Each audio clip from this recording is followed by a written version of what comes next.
they're up against an offense tonight that's not good, like flat out not good. And CJ Stroud and company just lost Jaden Higgins for the season with a knee injury. And now you're talking about Nico Collins, who's not going to play much at all if tonight, and a bunch of backups coming in here for the Texans. Tank Dell is coming off a really tough knee injury. So they're going to run the football. This is going to be about David Montgomery for most of the year here for the Texans, but it's going to be about the running game. Don't ask CJ Stroud to do very much. And then when Davis Mills comes in, don't ask Davis Mills to do all that much. So for me, the unit that needs to have the bounce back, the Raiders need their defense to play tonight. And if they don't, the game might go over because the Raiders gave up 20 some odd points to the Cardinals. And while I don't think the Raiders offense scores very much, do they get 10? Do they get 13? The number being 37.5, it's a little bit on the fear factor where a fourth quarter run or two could wind up getting the game to go over if this Raiders defense does not play well in the first half. So with their second and third string guys on the field, Raiders need to step up tonight and bounce back and play well. Will they? I don't know. But right now, that's the bounce back unit. You got to get them to play well tonight and perform tonight for this Raiders defense, this Raiders team. The offense is going to be decent. Brock Bowers, Kirk Cousins, it's going to be decent. You get Ashton Genty, but the defense is a real question. Without Max Crosby's part of this defense as of right now still, but overall the defense is going to be a question. He is in Australia. It is the middle of the night. He's been kind enough to do this. I really appreciate it. I know where in the world he is, but let's get a look behind the counter.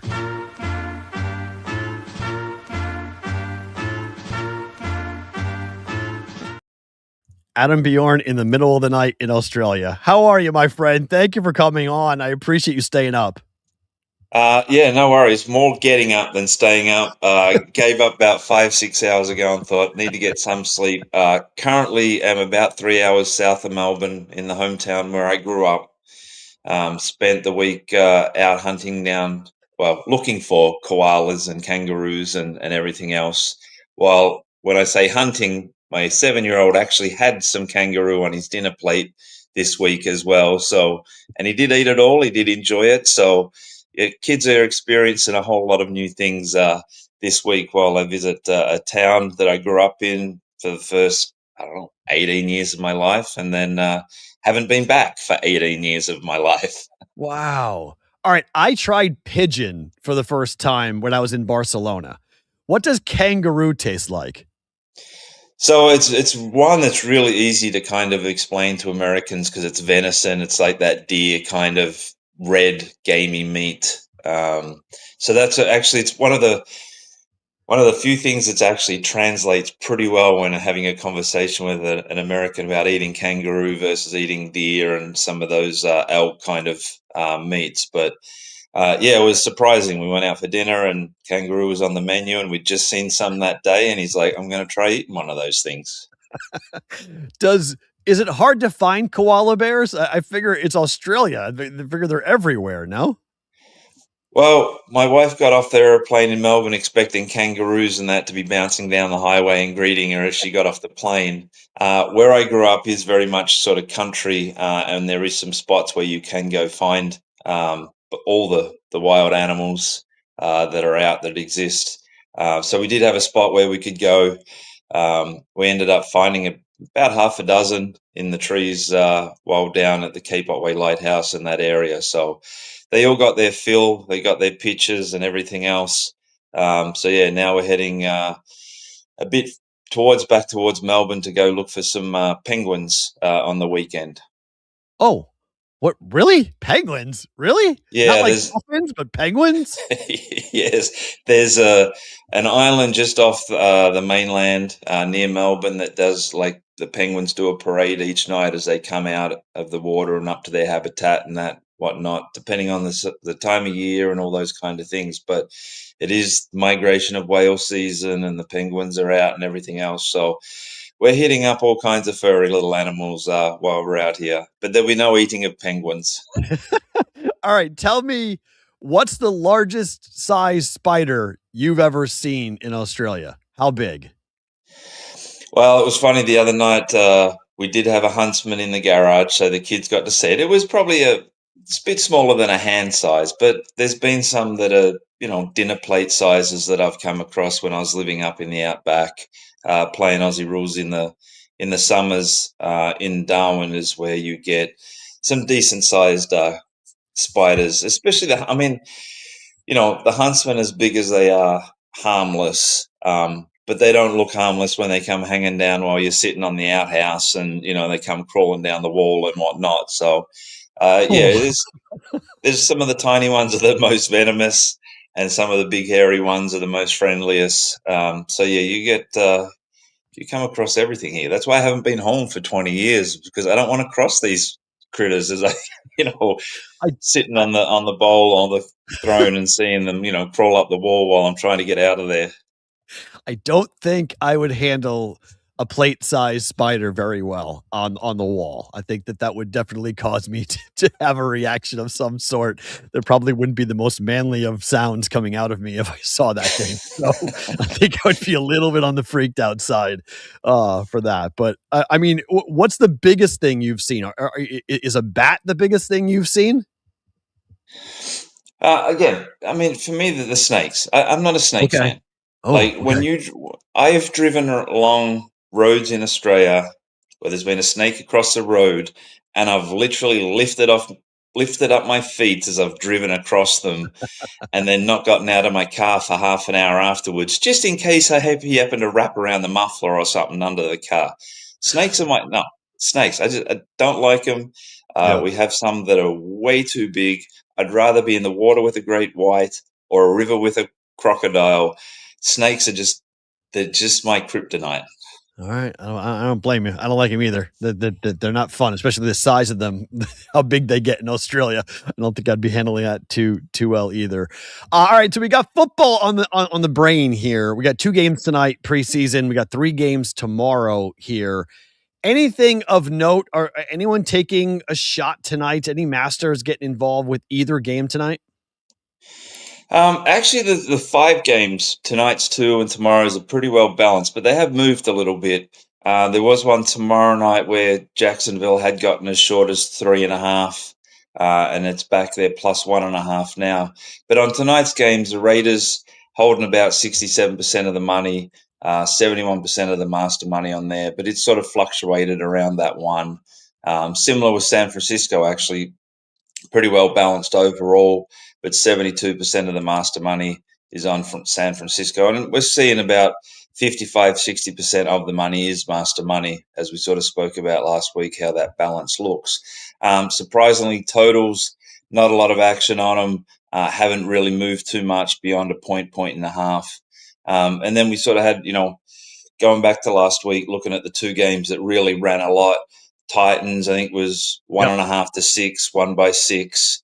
But Bengals went from 2 to 7, won by 2. So, last week was a good result for the house on the preseason games. This week they're pretty well balanced. The only one that I really noticed that had run is actually a game on in a few days was the Tampa Bay Bucks Yeah. against the Chiefs. On Saturday. That it's literally like 98% of the money's on the Bucks, 100% of the master money on there, and it had ran a few points as well.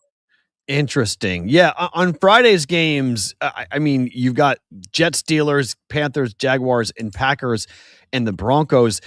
I mean, 1.5, 1.5, but the Broncos game's the outlier. Broncos -6 at home. Did you guys open up lower, or did you open up at 6 with Denver being at home and being a pretty big favorite? It opened at 5. It peaked at 7.5, and it's back down to 6. It's currently about 54% of the money on the Broncos. However, 73% of the master money is on the Broncos, and that looks like it all came in at a range of 5, 5.5, bit of 6, and even -6.5. And then as soon as it hits 7, 7.5, they come back the other way. So that one's got a nice big fat middle against us Mm. at 7. Should it land on that? Week 2 is considered to be like the dress rehearsal. Did you see more action this week than next week, or do people kinda wake up and realize football's here and they get involved in week 3? I think this week, yeah, the first week again wasn't a lot of idea of who was playing what not. This one, you really start to see, some starters get a bit more time, um, and then maybe it peaks next week. I don't know where, sometimes they get them in week 2 and then peaks week 3, and then it's sort of the downward turn. But looking at this one, early money across all the games. Like last week when we looked at the charts, there were some games that just had no money at all. But this one seems to be fairly well balanced, where there is, decent money on every game. The ones for tonight and the ones for tomorrow night are definitely got most of it. Um, as we sort of look, and then they'll tune into Friday's games in the Yeah. next day as well. So these ones really, again, heavy master money compared to what you normally see during the regular season. So you'll get some of that stuff early, but rec money's really not coming on until people really turn on the TV, see who's lining up, and going from there. Yeah, on the 9th, we're still a couple of weeks away from the start of the season in Seattle. For you as a bettor, when like, do you look at early opportunities, early games, or do you wanna watch a bit? Like, did you feel like the market is soft in September and you wanna attack, or do you hold off a little bit and wait to see what these teams look like before you get heavily involved, say, week 2, week 3? No, the markets are the softest at the beginning. So if you can really sort of try and gauge or make judgments, and even when this is the time when even the master money can be on two different directions, and you have opportunities to sort of balance that on just different opinions. Mm, People do different work, have different ratings per se on different stats and things like that. So this is in the first few weeks is really where you want to you know, take charge and really back your judgment. I mean, the first few weeks is really where how much confidence do you have in your own stuff versus seeing what everyone else is doing. But I've also blown bankrolls in the first few weeks, like 15, 20 years ago when I was just doing it the way I did then. So you've got to sort of be mindful that if you're wrong, and you're really wrong, you don't want to torch the season in the first few weeks and just have, utter blown your confidence kind of thing. But it is those first few weeks that no one's really got any idea what's going to happen, how right. these teams match up. They look at previous seasons, they look at, players, coaches, all those kind of things, and put as much information into the numbers that they can. But um, yeah, this is the time that you sort of can find one or two things to really take shots. And this is the time on the futures as well. If you're going to be playing the futures to sort of take some shots early on some of those big prices, there's no point spending on anyone that's sort of less than 10 to 1 in some of these spots early on. This is where you take some shots at some 50, 60, 70 to 1 shots that you think might have a decent schedule to sort of get out of the gate in their division or their conference and stuff like that. But yeah, it's early on's the time to take some shots and back all that work that you've done in the off season. I asked that because it's been only 2 times in the last 20 years where the team going into the season as the odds-on favorite has won the Super Bowl, and the Rams are such a big favorite here at the moment at, 4.5, 5 to 1, depending on the book and the number, but the next is double digits, 10, 12, 13, going on. I know you'd be inclined to fade the Rams, but how do you feel about LA going forward? Do you think they wind up winning it all? So before I even looked at the odds, I was looking at the teams, and it ended up that I came back to a Rams Bengals Super Bowl, which I was actually on a few years ago, and the Bengals pretty big. LA And then I was the went to last look at time. the odds on both teams, and even the Bengals. I was like, God, there's not as juicy as I would like to see them. And then I was like, just blown away by how short the Rams were. Um, I remember a few years ago there was Buffalo. They were 3 to 1, 3.5 to 1 at the beginning of the season, and I was like, just go 4.5 to 1, and get as much money as possible out of them, because that's insane for any team to be that kind of price at the start of the season. They're one quarterback from Mm. blowing out the season and stuff like that. So, yeah, definitely for me, it's fading them right now. they're still going to be almost that all-up price come the end of the season. Plus, you've got opportunities to hold that money that you would have spent on them now, use it in many other things before then, and then sort of tune in come December or January if you really like them that much. But yeah, I haven't seen a short one like that since Buffalo Bills probably 4 or 5 years ago. Yeah, I'm stunned at the price, and I'm inclined to say, look at anybody else but the Rams. I would look to bet on simply because the value is just not there for the Rams when it comes to them. Why are you laying it right now at 4.5, 5-1? Doesn't make a lot Yeah. of sense to bet on LA right now. So I have a question, and I was going to ask you this off air, but I'm going to ask you on the air anyway. So I had a tweet that I put out like 2 days ago from a 60 Minutes story done on Billy Walters, and it's gone viral. It's got like 1 million views on it already. I just found it before everybody else found it, and it's about 10 years old. And so it's a while ago, and it's from like 2010, I don't know, 2015, somewhere in that range, with Laura Logan in 60 Minutes on Billy Walters. Billy had seen, like, average gamblers know who Billy Walters is. Is there, and you don't have to give a name right now, but like, have you come across people recently that are the Billy Walters of today? That there are people out there in the world that are either ghosts or unknown, that don't have the rock star status of Billy Walters, but they exist in the world? Oh, 100%. And it's even more so like, when we talk about Bet Bash and the Hall of Fame and stuff like that, I got into it a few years ago, saying this should be named the North American Hall of Fame because they were just sort of targeting that. Because I grew up when, there was a guy like this on Aussie Rules. There was two guys on Rugby League. Then you had your cricket people. Then you had Tony Bloom of the soccer world. And then you move over to the US and, I know Billy very well and have communicated with him a lot and have had the privilege of getting some of those numbers early on and some of those things 20, 25 years ago and stuff like that. But yeah, they exist. Today you have a few more people that sort of because you need accounts, it's harder to sort of be, behind the scenes and stuff like that globally, getting down, having runners, the numbers are painted across every screen and everybody's sort of looking at the Don Best screen or spot odds or any of those things. So it's a little bit harder. But you do have some people and people on X that peripherally are known, but aren't known just how good they truly are.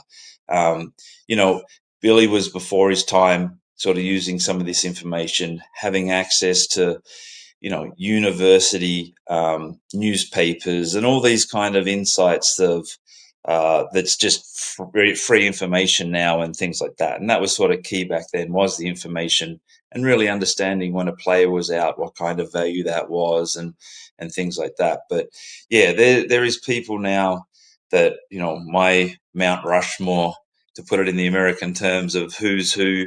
And again, it's different sports. There's really no one that sort of covers it all. And Billy was as much about football, about anything else. There was a guy in NBA going back in the 80s that was supposedly he knew what wood was used at the floors of the boards and just all these different things. And thankfully, I've had the privilege of meeting a bunch of these guys, ones that are no longer with us and whatnot. But yeah, they exist across the globe, different sports, different people. But yeah, it's a fun world to have spent, 30 odd years in, and some of the stories and things like that that come out of the woodwork about this, and many stories that will never see the light of day as well. Well, that's where I was going with it, because it feels like today those stories, maybe they get told after the fact, but as it's happening, it doesn't, it's not advantageous to be known today, right? There's no benefit to have a celebrity status anymore if you are someone who is a gambler like that, because you get shut off, right? 100%. I spent 25 years trying to be completely unknown in a dark room and now out trying to sort of shill a product and take bets and stuff like that. But yeah, the goal was to be unknown, to be in the shadows, to sort of take advantage of that. It's a different world completely today, but yeah, there is no advantage of coming out in a lot of spots and beating your chest and saying I'm the best and that, and then to quantify it, like X is a great spot of. There's a lot of people that have come out and said a lot of things, and I have a lot of information on those people and know history accounts and have and 95% of them are just absolutely full of shit.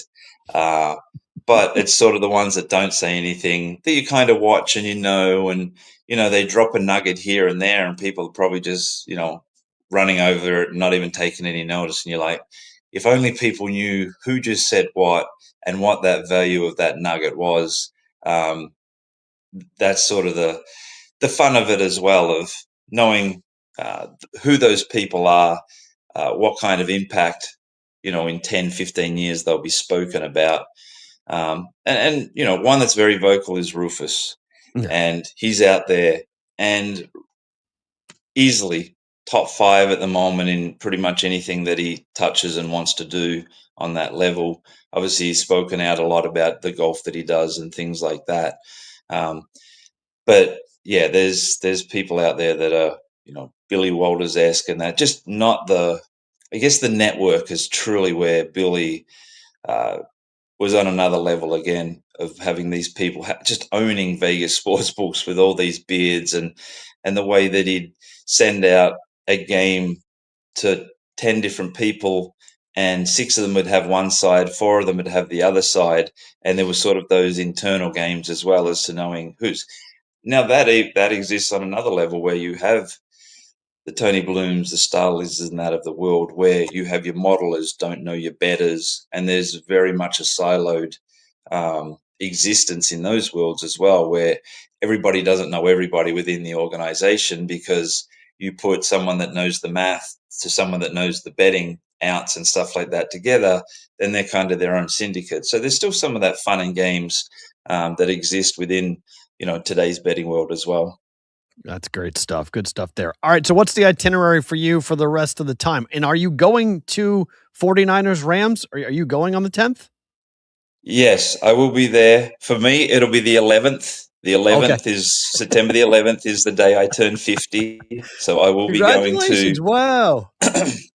I will be going to the Rams 49ers at the MCG, where I've been to Aussie rule games with 110,000 people in the state. I mean, for a sporting stadium around the world, the MCG is a mecca, whether it's Aussie rules, whether it's world cricket, stuff like that. So to go there to watch an NFL game, I'm actually curious to see how it sees, because an NFL-sized field should look like a tiny little matchbox inside the MCG that is twice as long as an NFL field and twice as wide as an NFL field. So I'm kind of interested to see how it shows up and how it's structured as well. But yeah, that one you can lock in for sure. On that Thursday, I will be back in Melbourne for that game.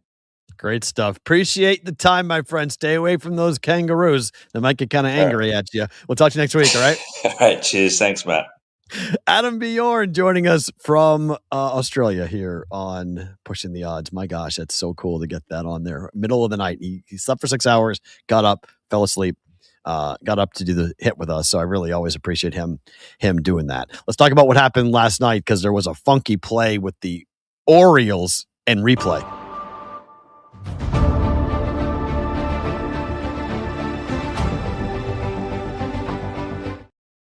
All right, so Pete Alonso is pretty angry today at Major League Baseball, because he feels like Major League Baseball completely whiffed on a home run last night between the Yankees and the Orioles, where the game was tied at 3.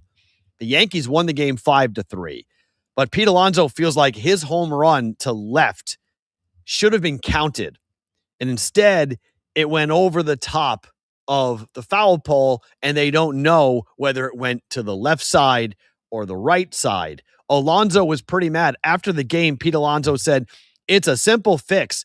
It's like football. You have a pylon camera with the plane where it shoots across the goal line." Now, here's the problem, Pete. We don't do that. In football, we've all been asking for that forever, to have a pylon camera, but not just a pylon camera, to actually have a laser beam go across the goal line and then have the ball be microchipped and then have it register, hey, the ball broke the plane. So it's touchdown. We've been asking for that forever. Baseball equally needs to do this, but I'm not sure baseball will do this, to be frank. I don't know if baseball is going to do this. I have said for a long time that we need to have something on top of the foul pole. We need to either have a replay system, a radar system, something, because the ball goes over the top. It should be counted correctly every time, not asking some 60-year-old dude who is 500 feet away to eyeball a ball traveling 100 miles an hour. That's just ridiculous. So I don't blame Pete Alonso for being angry, for being upset, but it is frustrating, I think, for every sport right now that we have fixes from the technology if we wanted it, but we don't use it for whatever reason. So I think Major League Baseball needs to address that. I think we absolutely should be looking at it from an NFL standpoint. The ball is microchipped, as we learned that a couple of years ago, because they're doing stats with it. So why not have a microchip to be able to track whether the ball goes over the line or not? The AFL has done some stuff with that, with some technology.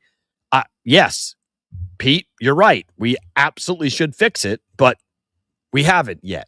We do need to fix it for sure at some point, and hopefully it's not a problem in the postseason, but it's going to be a problem soon in a really big game, not just a regular season baseball game, but in a playoff game. This is going to be a problem because Major League Baseball has not addressed it. And the reason why they've said that they don't address it is because every ballpark is different, and the cost to outfit every ballpark, that was the whole thing, right, with the ABS system. They said, oh, every ballpark can't do it. And then, bam, every ballpark has it. So it's a bunch of nonsense. They could do it if they want to. They just don't want to yet. Hopefully that happens in the near future. Time for the Circa Sports team of the day. It is the LA Rams. We were talking about that with our friend, one Mr. Adam Bjorn.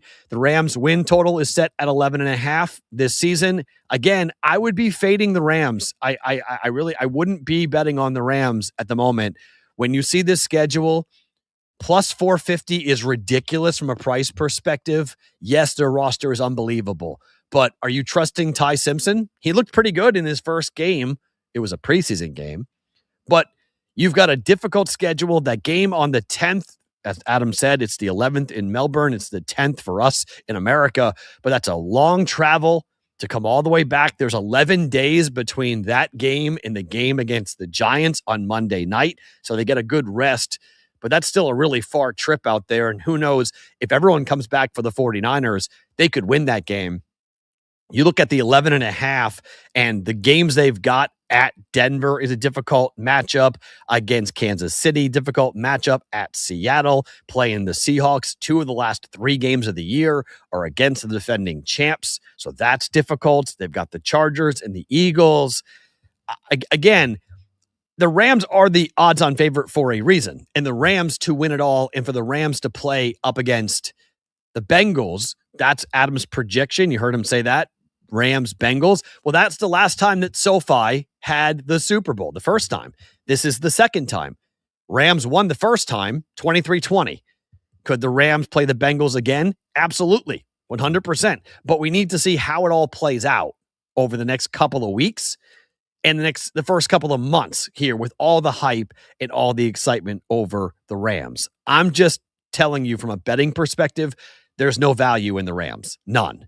So you can do a trifecta or you can do a projection of Rams over Bengals.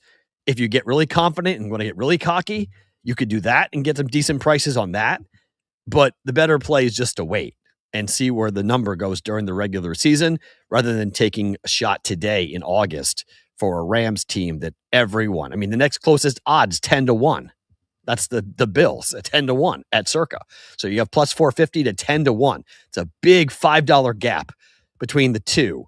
And I think that's a little bit overblown just because of all the hype, Aaron Donald and whatnot that the Rams have coming up here for this season. Reminder that we've got Circa Survivor, Circa Million, and the live shows coming up next week from Circa. Both those contests are $1,000 to enter. Any money that goes over the guarantee goes right back into the prize pool. The Grandissimo is a $100,000 entry, $4 million prize pool. No rake in any of the contests at Circa. You can play from anywhere with a proxy. if you go to circusports.com for full details to understand what's happening for Survivor and Million, but that Survivor number is going to run. It's going to be much higher coming up than that. All right, our rabbit hole segment today is going to be fun. Let's talk college football, and let's get to our guy, Bill Bender from the Sporting News, joining us here on Pushing the Odds. Bill, good to see you again. How are you? Thanks for the time. Hey, Matt. Thanks for having me on, man. How are you? All right, I'm great.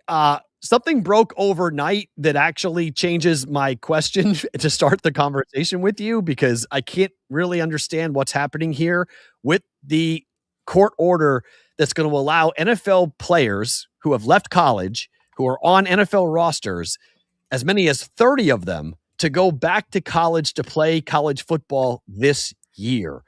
How did this come to be?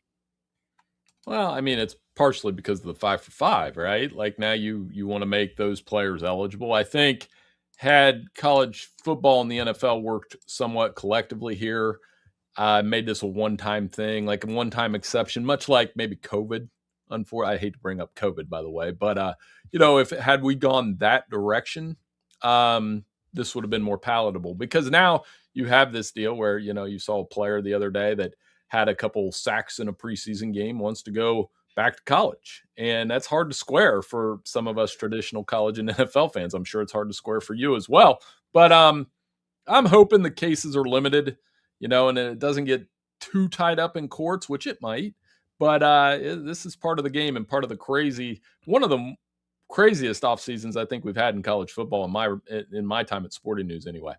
There's 3 players for Ole Miss that could be headed back to college. Now, I don't know if they're going to go to Ole Miss, but they're eligible, meaning are they just open season NIL now? They can go and shop themselves and go to any roster that has an opening? I mean, or do they have to go back to the school they left? It sounds like portal's open, where you would be able to go to a different school. But, it's complicated, obviously, and moving the players around that way. Now, if they go back to Ole Miss, that bolsters already a roster where we had 4 preseason All-Americans first team selections.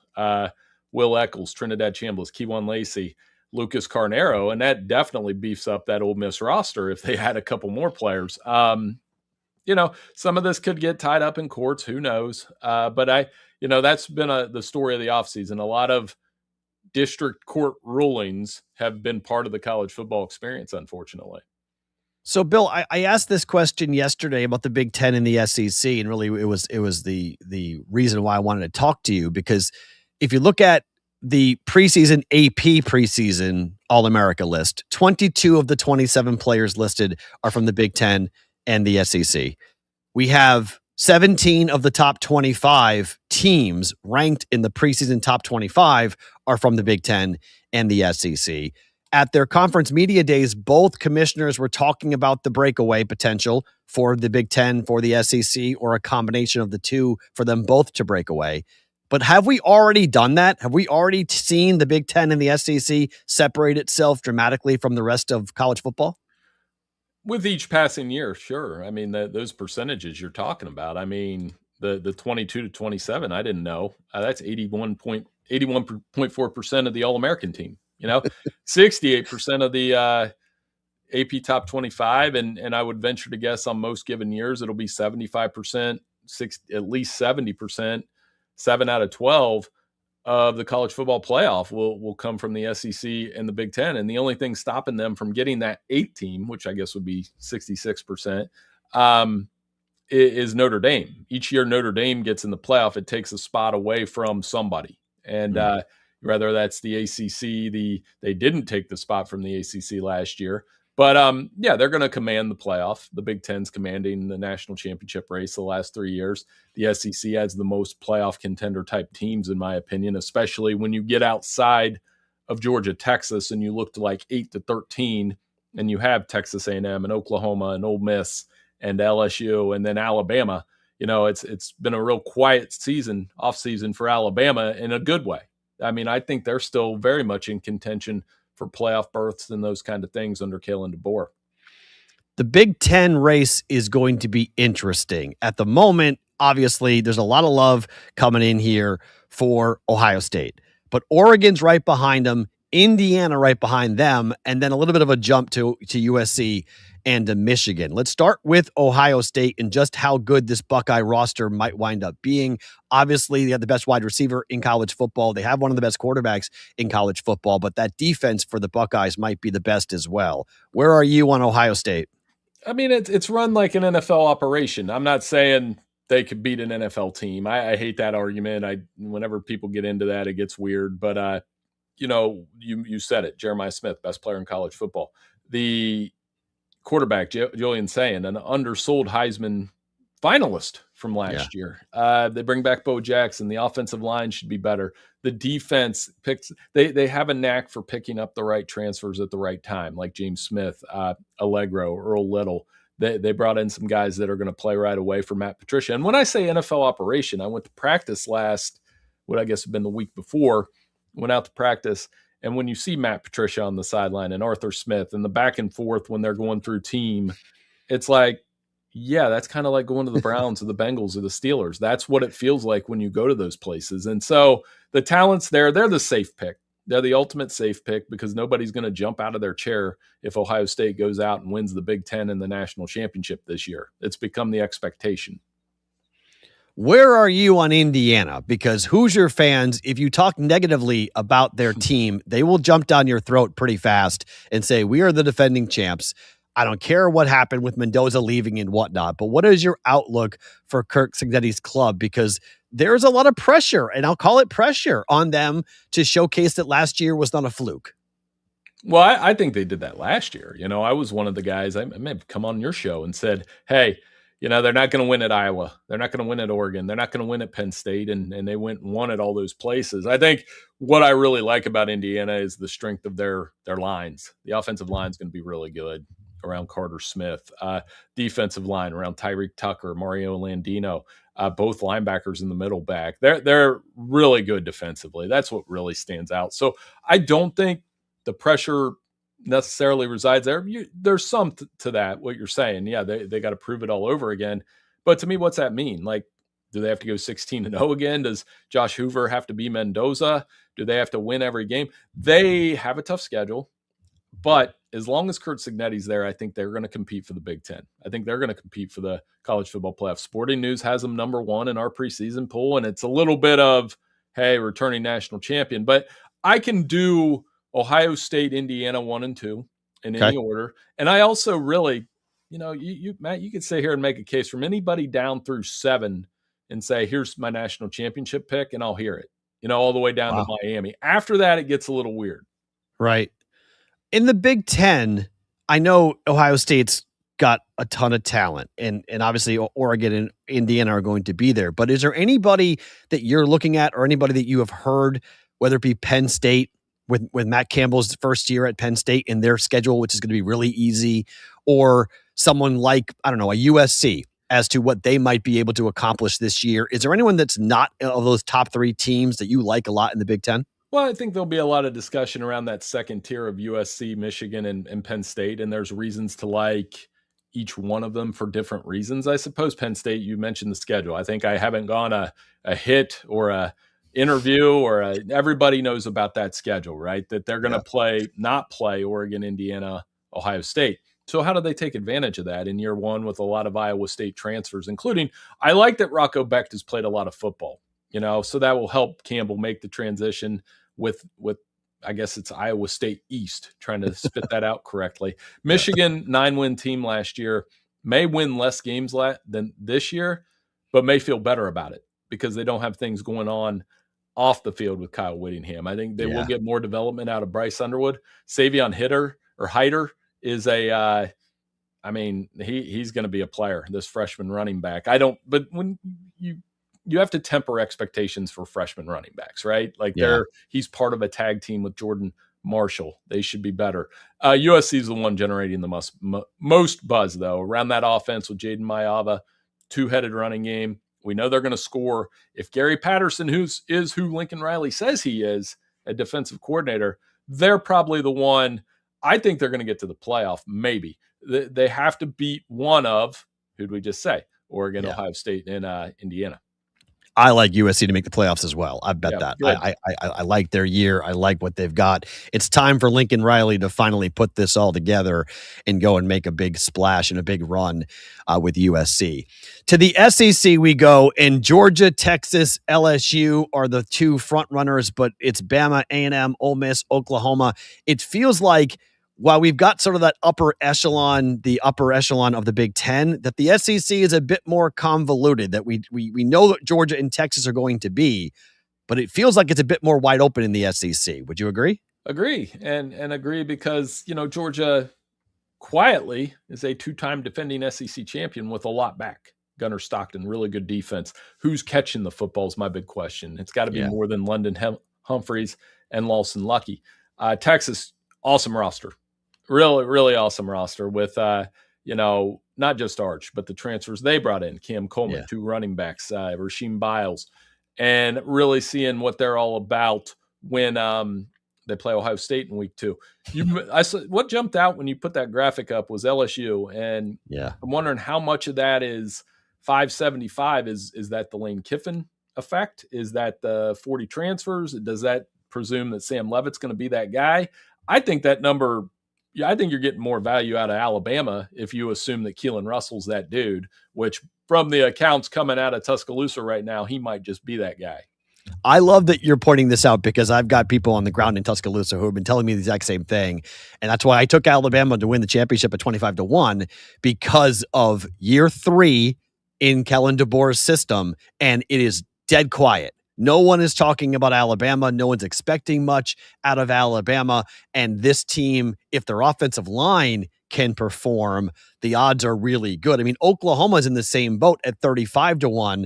Oklahoma in that defense, if their offense stays healthy and they can keep the quarterback upright, I feel like there are some sleeper teams in the SEC. I'm not huge on Texas living up to the hype. Are you? It's going to be hard to, but I mean, they could, but it's very glamorous. It reminds me of the Cowboys in some ways when Dallas has a really good team or a really good roster and you're like, man, they're going to do it.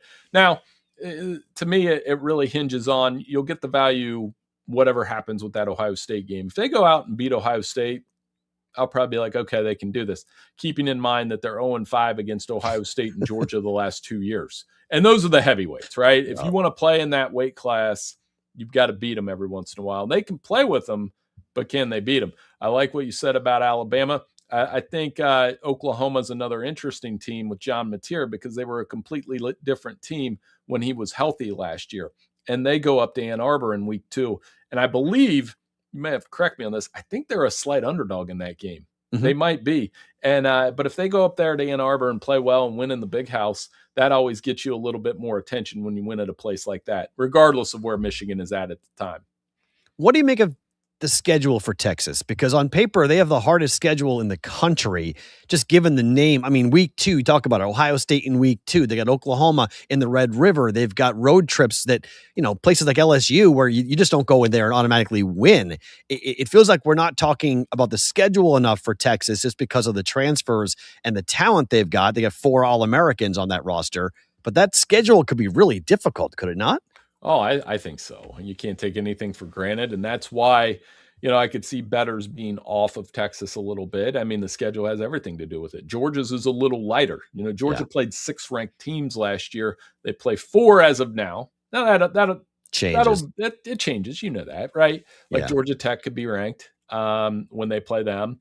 Alabama's is a little lighter as well than it has been in recent seasons. Now, Alabama and Georgia, they do collide in October, and what a fun game that will be. But, and I am interested to see how the SEC moves with that 9th conference game. Who loses? How does that impact the standings? Does it impact the college football playoff rush?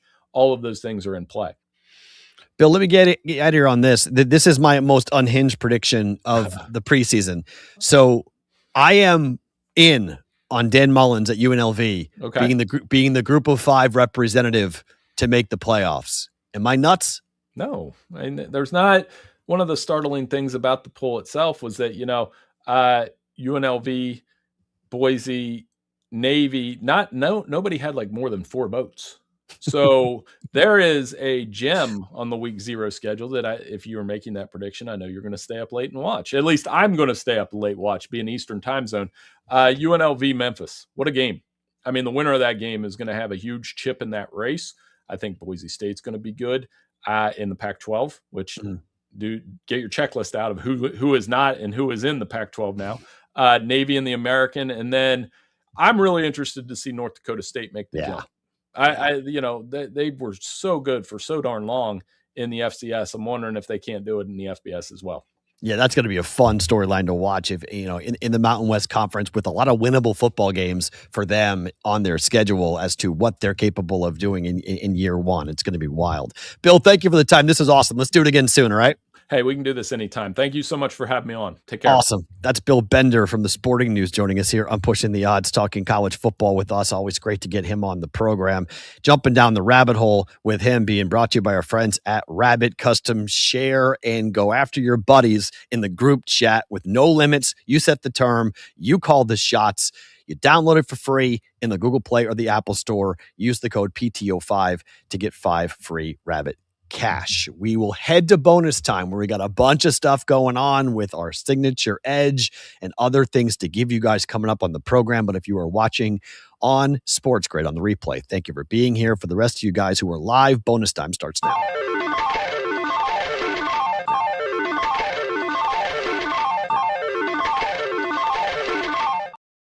Yeah, this is, look, one, I love this show today. This show's so fun with Adam and then Bill and getting heavily into football. And we're going to touch on baseball here in just 1 second, but there's just a lot of really fun stuff happening as we get that engine going. Like you can feel if we were a coal-driven train, you just feel that engine starting to turn and getting hotter and faster, and we start to roll here towards the season. We're still kind of in the starting gate. We're still pulling away from the station. We're not full bore yet, but we're getting there. We're getting close. It's a lot of fun. Let's talk about our signature edge of the day.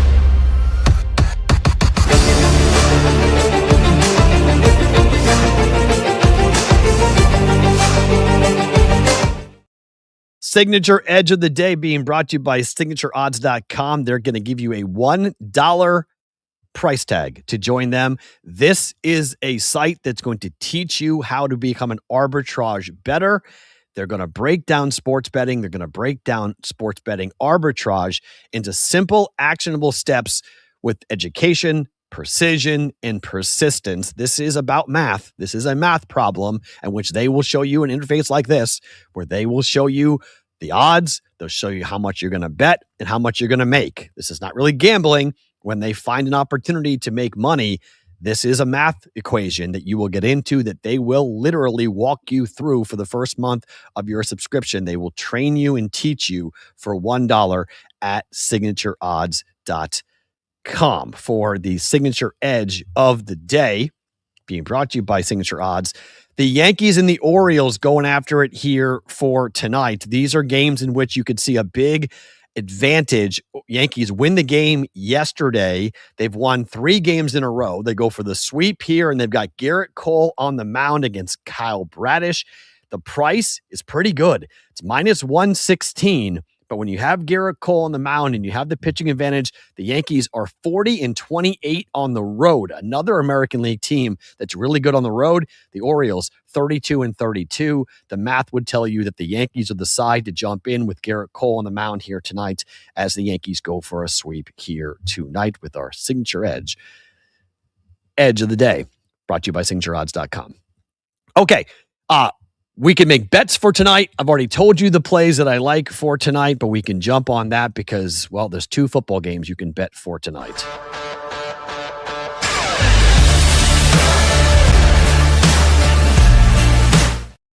Just the Picks being brought to you by the Betting Pros Prop Bet Cheat Sheet. You can download it in the App Store, Google Play Store. Just go and search Betting Pros, then the Prop Bet Cheat Sheet, or go to bettingpros.com/MLB props. Take a look at it. If you want to bet baseball today, I got smoked on baseball yesterday, so I'm not betting baseball today. Instead, I'm betting preseason football. We'll see if I'm any better there. I like the Texans tonight against the Raiders.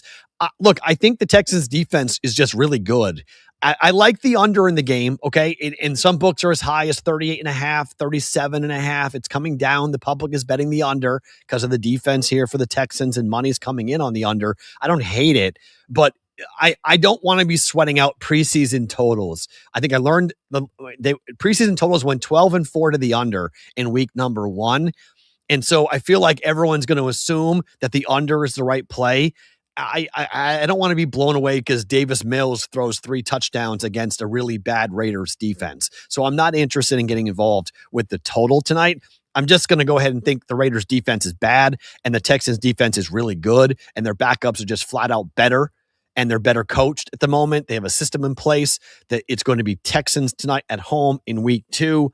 Give me Houston to get the W. Same logic goes to the late game with the Chargers catching 1.5 here. I think the Chargers are the side. I think the Chargers get a W here tonight up against the 49ers because 1, I don't think San Fran cares. 2, San Fran's really banged up, and the Chargers are going to put Trey Lance and DJ Uiagalelei out there, and we're not so sure Mac Jones is even going to play tonight for the 49ers. Okay, you might get a series with Brock Purdy, maybe, but you're not getting George Kittle, you're not getting Christian McCaffrey, you're not getting the star players for the 49ers. They're banged up.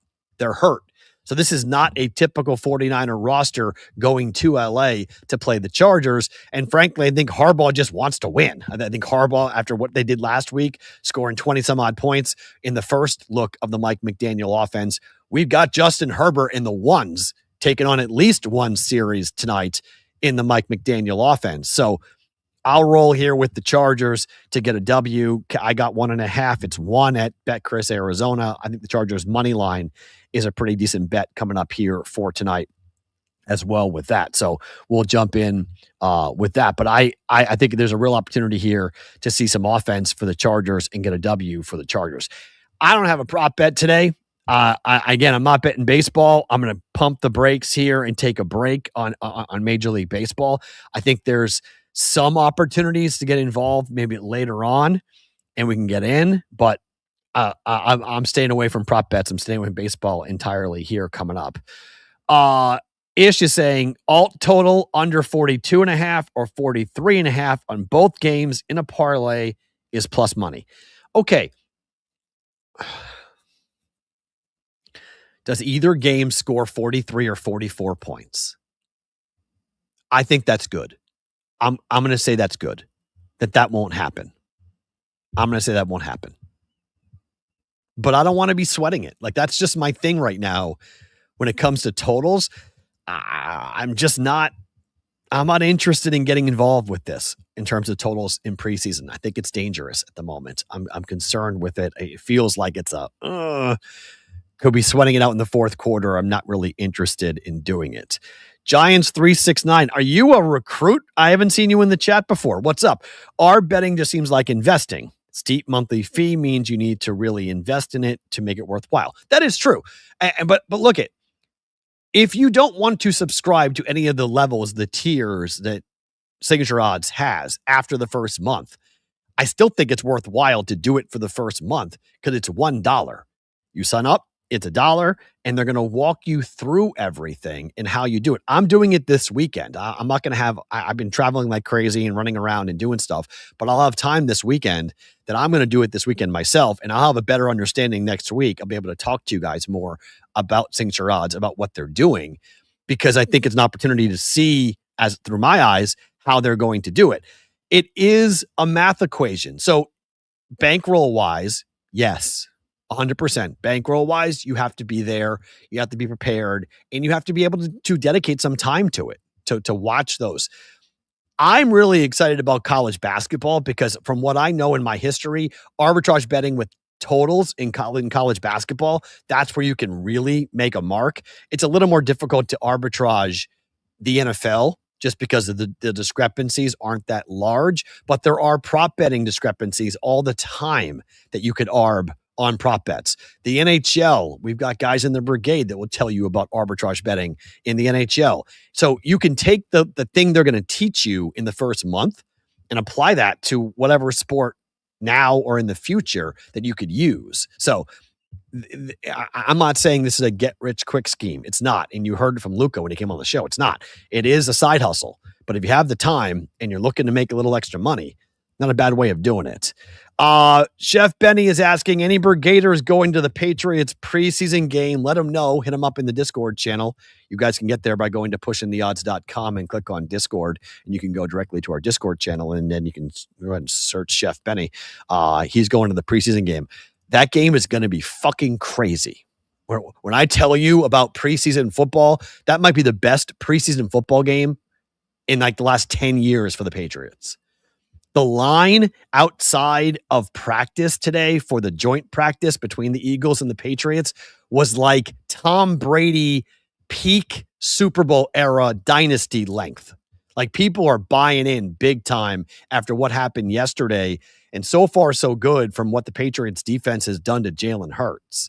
So you got the offense, which has been banging up on the defense. Most accounts have come out of that joint practice saying the Patriots won yesterday. We'll see what happens today. I know there's a press conference that's going to start here in about, I think like 20 minutes down there with Patriot players as to what they think is going to happen.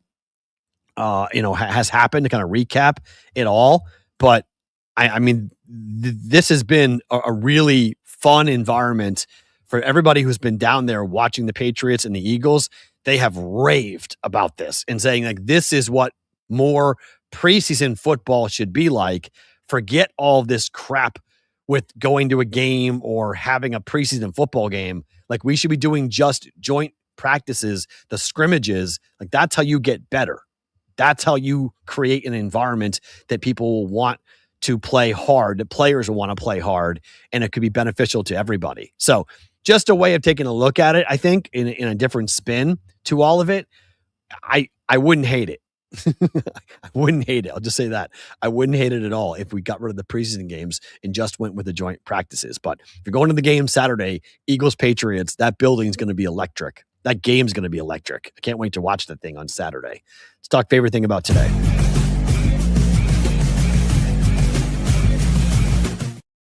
Oh, wait, forgot one more thing. Sorry, hold on. We forgot about our pro football story of the day, brought to you by our friends at VegasFootballProxy.com. Deshaun Watson. This could be my favorite thing about today, too, I guess. Deshaun Watson was asked about the reception he's going to get from Browns fans on Saturday when he plays at home in the home opener for Cleveland. Quote, I don't care, said Watson. As Pro Football Talk wrote, this is pretty funny. It's obvious why Watson gets booed. Trading for him has proven to be the single worst roster transaction in NFL history. The Browns gave up 3 first-round picks, a second-round pick, a third-round pick, and a fourth-round pick to get Watson, and then gave him an unprecedented 5-year, $230 million guaranteed contract. For that, Watson has played a total of 19 games in 4 seasons and has been one of the worst quarterbacks in the NFL in those 19 games. And the Browns made the move for Watson despite knowing he had been accused of sexually assaulting some 24 massage therapists, accusations that resulted in Watson being suspended for the first 11 games for his time in Cleveland. I mean,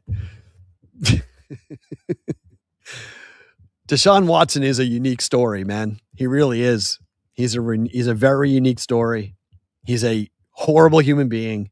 And he is going to get booed by his own fan base for the Browns when he starts on Saturday. Just incredible. Just absolutely incredible that they gave up that much to get him. I mean, how happy were the Texans? Like, thank you very much. Look where the Texans are right now, and look where the Browns are. Tanking for another quarterback, praying for Arch Manning to fall into their laps coming up. Cleveland tanking to the bottom. The Jets tanking to the bottom, the Cardinals tanking to the bottom, all racing to try to get Arch Manning will be a big storyline coming up this season. Tomorrow on the program, our friend Tom will join us from VegasFootballProxy.com. He is the official proxy service of Pushing the Odds. I will be signing up with Tom for all the contests coming up next week. Looking forward to jumping in with Tom for that, for Circa Million, Circuit Survivor, the Grandissimo. Looking forward to all that. Westgate Super Contest as well for the college football contest for that plus their own Survivor and the Super Contest, a couple different levels as well. He can proxy for all of those. The number one proxy service in Las Vegas, VegasFootballProxy.com, the official proxy service of Pushing the Odds. Go to the website and get your appointment today with Tom. I will be signing up on Friday. So if you're signing up on Friday, you can do that. I will be there coming up on Friday, next Friday, a week from this Friday. Tomorrow, though, Tom will be on the program to give us an update on where we are. The Survivor contest has already passed 10,000 entries. Halfway to the guarantee. We're already at 10 million. About 60% sign up between the end of August and the start of the college football and the start of the NFL season, which is 9/9.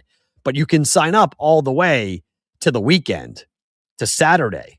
So 9/9, 9/10, 9/11, 9/12, you can sign up on all those days. So when you get to September, there's still 12 more days to sign up for the Westgate for the Circuit contests. So the numbers are going to be eye-popping, I think. For Survivor, 30 million is in range. That's incredible. 30 million in range is wild to me from a Survivor contest, given we were at 18.7 last year. And we might wind up getting to 30 this year. Truly incredible. We'll see how it all plays out. But to my favorite thing about today, and it is football. And we've talked about this a bunch, but college football with Bill Bender, pro football talking with Adam Bjorn. Like these are the shows. I had a long talk with D-Bro yesterday. I cannot wait to get started with D-Bro. We're going to have him on twice a week talking Monday night and Thursday night football. We have Fitzy coming on every Friday. We've got that. There's a lot of really cool things coming on. My favorite thing right now is just the intensity and the excitement of football season. It is right around the corner. We have almost made it through the summertime. Thank you for being here, Brigade. Tom from our friends at Vegas Football Proxy joins us tomorrow. Thank you to Bill Bender of the Sporting News and Adam Bjorn from Australia coming in today on the program. Hopefully you had fun watching because I had fun hosting. We're back tomorrow, 11 a.m. Eastern time for a Friday episode of Pushing the Odds with Matt Peralt, being brought to you by Betcris Arizona.